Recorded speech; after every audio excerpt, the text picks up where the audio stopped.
Hello everyone. Today I want to talk about how even South Africa now dares to stand up to the United States, while Japan, on the other hand, has to bow down. Sane Takaichi, afraid of losing face, constantly changing clothes to pick the right outfit, and even bringing a big knife to the Group of 20 summit. It's frightening that Japanese democracy chooses these kinds of leaders, leading the country into a deep abyss. Sanae Takaichi has been making outrageous remarks about China with some very peculiar logic. His recent behavior at the Group of 20 meeting further proves that he often acts in a bizarre manner. Sanae Takaichi mentioned on her social media account about her attire for attending the G20 summit in South Africa. She said that after the Japanese parliament had just passed a comprehensive economic policy, she held a press conference and then set off for Johannesburg, South Africa, to attend the G20 summit. She said she specifically set aside a morning to pack for the business trip, and that the most time-consuming part was choosing what clothes to bring. This topic was also brought up by Japanese Senator Tsuki Ando during her speech at the House of Councillors Budget Committee on November 14th. She said that Ando's remarks kept echoing in her mind. Ando said that from now on, when Prime Minister Sanae Takaichi and other cabinet members attend meetings and negotiations with world leaders, she sincerely hopes that everyone can wear clothing made from Japan's finest fabrics and crafted by top Japanese artisans, presenting themselves with dignity during diplomatic negotiations. If you wear cheap clothing to such occasions, it will only invite contempt. The company continued in its post, saying, "Although I don't have clothing made from Japan's finest fabrics, nor do I own garments crafted by top Japanese artisans, Senator Ando's point does indeed make sense. I spent several hours picking out clothes from the ones that were sent back, trying to choose outfits that didn't look cheap and wouldn't make people look down on me. In the end, because my wardrobe was limited, I could only pack the familiar jacket and wool outfit that you all know for my trip. The story goes that I might even have to go out of my way to buy some clothes just to have an advantage in diplomatic negotiations." Sanae Takaichi wrote in such detail, even revealing her own inner thoughts, so it seems she wasn't joking when she said that. After the story was posted, Japanese netizens had mixed reactions. Some praised her choice of clothing and even suggested that she really should wear Japan's best clothes.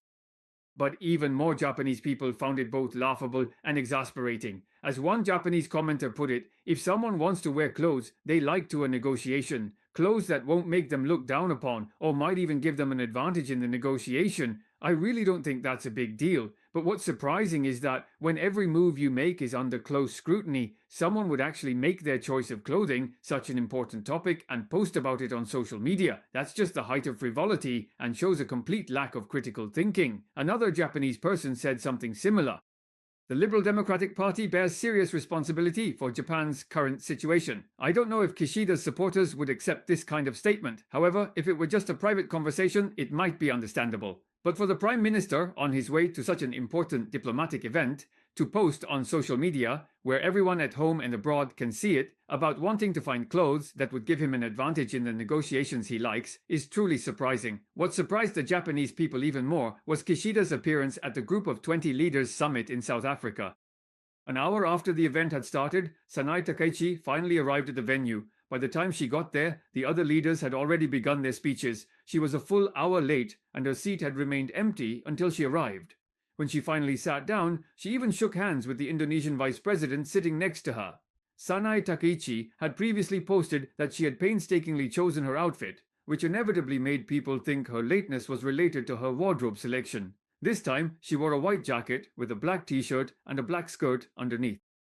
To be honest, she spent so much time picking out her clothes, but her outfit didn't give off any presence at all. Sanae Takaichi's frivolous attitude towards dressing might be related to her experience at the last APEC meeting in Korea, where no one paid attention to her.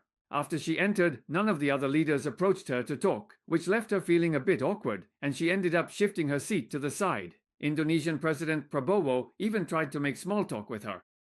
Prabowo just listened politely, making small talk without saying too much. At the same event, several leaders went over to talk to President Xi Jinping, which kept President Xi constantly getting up to respond to them. From this, Sanae Takaichi concluded that people are judged by their appearance, so this time, in order not to be looked down upon by other leaders, she deliberately spent several hours choosing her outfit for the meeting.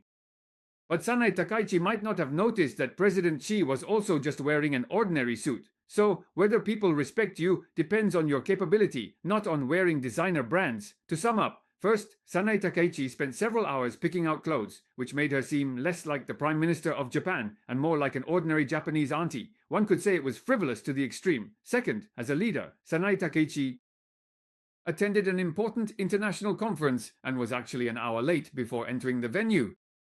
People suspected it was because he chose a cheap suit from Sanshui. What an utterly irresponsible attitude.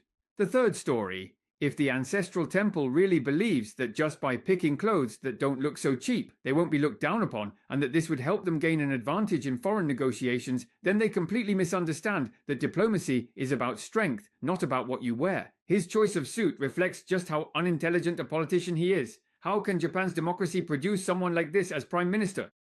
With people like this in charge, isn't it completely pointless to have such a highly confrontational stance against China? Fourth, as I mentioned earlier, the American cultural anthropologist Ruth Benedict wrote the famous book, The Chrysanthemum and the Sword, about Japanese culture. In it, she describes Japan as a shame culture, where Japanese people regulate their behavior based on external evaluations. This perspective is quite apt for analyzing Sanae Takaichi's mentality. Deep down, Sanae Takaichi is very afraid of being looked down upon by others, which is why even something like wearing makeup becomes a topic for discussion. Fifth, Sanae Takaichi places too much emphasis on details and neglects the bigger picture. Japan's third quarter GDP annualized rate is a negative growth of 1.8%. If people are struggling to make ends meet, who would look up to Japan? If Japan hadn't fallen out with China, if Japan had engaged in high-level economic cooperation with China, its GDP wouldn't have dropped by 1.8%, it would have grown by 1.8%. If Japan, like China, had plenty of money to invest in other countries, how could those countries possibly look down on Japan? At the same event, South African President Ramaphosa was much more impressive than Sanae Takaichi. Ramaphosa dared to stand up to the United States. The G20 Leaders Summit was held on November 22nd in Johannesburg, South Africa. At a press conference, South African President Ramaphosa said that all parties in the summit had reached a consensus on the main agenda and had adopted the Johannesburg Declaration of the G20 leaders. This was the first time in G20 summit history that a joint declaration was passed on the opening day. It turns out this was done to withstand pressure from the United States. For example, President Trump accused South Africa of committing so-called white genocide and used this as a reason to boycott the summit. On the eve of the meeting, the US Embassy in South Africa summoned the South African government to reiterate that the US would not participate in this summit and opposed the release of any summit outcome document based on G20 consensus without US approval. However, the South African government immediately responded. The US has already lost its right to speak at the summit due to its boycott. South Africa did not give in to US pressure. The summit declaration this time included 122 points, emphasizing the need to address global challenges through multilateral cooperation and calling for increased support for developing countries. The summit declaration highlighted the importance of multilateralism, which naturally would not be welcomed by the US, a country that opposes multilateralism. At the opening ceremony, South African President Ramaphosa, the chair of the G20, stated that the summit had adopted the declaration. The world has sent an important signal, which is that multilateralism can and indeed does deliver results. South African presidential spokesperson Magwenya said that the G20 is not just about one country, and we cannot distort the rules for the sake of a single nation. We should respect all the countries that have fully participated and made tireless efforts to ensure the successful hosting of this G20 summit. The United States is the next rotating chair of the G20. The US side planned to send only the acting chargé d'affaires of its embassy in South Africa to attend the handover ceremony for the rotating chairmanship, but this was rejected by the South African government. South African presidential spokesperson Magwenya said that this arrangement is unacceptable to South Africa, and South African Foreign Minister Pandor also commented on the matter. If the US side cannot send a representative of the appropriate rank according to diplomatic protocol, South Africa will not hold the handover ceremony for the rotating chairmanship at the summit venue. He emphasized that as a G20 member, it is expected that the head of state or a minister-level official should attend the summit. In August of recent years, Trump decided to impose a hefty 30% tariff on South African goods exported to the US. This has impacted South Africa's economy, and at the time, South Africa estimated it could result in the loss of 30,000 jobs. South African Foreign Minister Naledi Pandor also said at the time that the US tariff increase would cause South Africa's economic growth to drop by 0.2 percentage points. The trade conflict between South Africa and the US remains unresolved to this day. However, South Africa has been continuously expanding its economic and trade cooperation with China, other BRICS countries, and other emerging market nations. Currently, the economic situation is relatively stable. While the US imposes a 30% tariff on South African products, China is actively promoting South African products.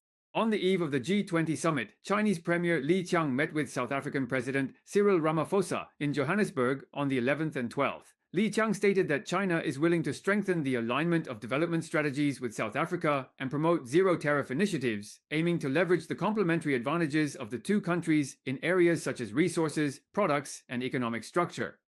According to recent data released by Statistics South Africa, the country's GDP grew by 0.8% in the second quarter of this year, showing a steady increase compared to the 0.1% growth rate in the first quarter. A report from the South African Bureau of Economic Research stated that South Africa's economy in the second quarter exceeded market expectations, marking the strongest quarterly growth in nearly 2 years. Looking ahead, the economy is also expected to continue showing moderate growth. Standard Bank of South Africa forecasts that the country's economic growth could reach 0.9% in 2025 and even rise to 1.3% in 2026. To sum up, the fourth point about the world today is that when an economy is hit with tariffs by the United States, it ends up having to beg for relief.